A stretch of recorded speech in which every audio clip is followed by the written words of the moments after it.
sunyi di Betlehem, bintang bersinar terang sekali. Ada kabar sangat indah, Yesus Kristus telah lahir di sana.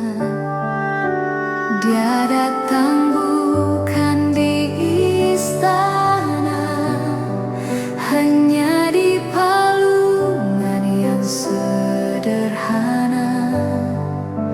Tapi itu kabar gembira untuk papa, mama, dan saya.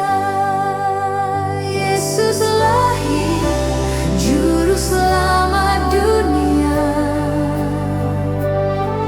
Dia datang untuk keluarga, membebaskan dari dosa dan duka, membawa damai, kasih yang sempurna.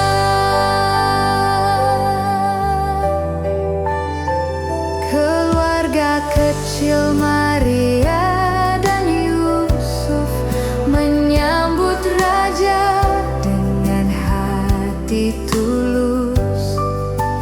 Kita pun sambut dia dalam